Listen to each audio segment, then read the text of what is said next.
کیا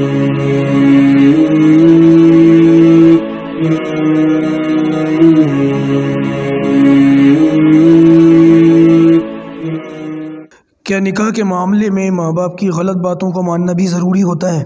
میں اپنے ماں باپ کی اکلوتی اولاد ہوں۔ میرے ماں باپ کہتے ہیں کہ ہم اپنے سارے ارمان تمہاری شادی میں پورے کریں گے، منگنی کریں گے، پھر بارات کریں گے اور تمام رسومات کو انجام دیں گے، گھر کو سجائیں گے اور آتش بازی کریں گے اور ڈھول بجوائیں گے، تبھی نکاح ہوگا۔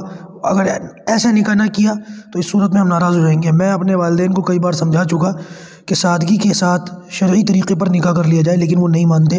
اس صورت کے اندر میرے لیے کیا حکم ہے؟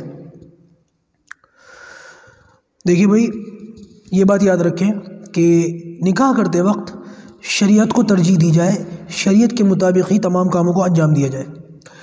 اور اگر گھر کے اندر ماں باپ ارمان کے نام پر کہ ہمارے ارمان ہے، ہمارا بچہ ہے، ہماری ایک ہی اولاد ہے اور اس میں ہم سارے ارمان پورے کریں گے، تو لہٰذا ان کو سمجھایا جائے کہ ارمان پورا کرنے کا نہیں، شریعت کے معاملات پورا کرنے کا نام دین ہے۔ ایسے کام کیجیے جس سے اللہ راضی ہو۔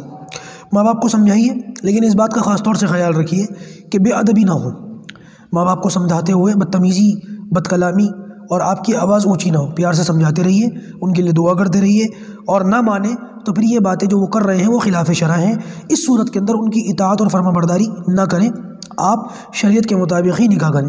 البتہ پھر میں نے بتایا کہ بے ادبی اور بدتمیزی کا پہلو یہ ہرگز اختیار نہ کریں۔ اللہ پاک ہم سب کو ہدایت سے سرفراز فرمائے۔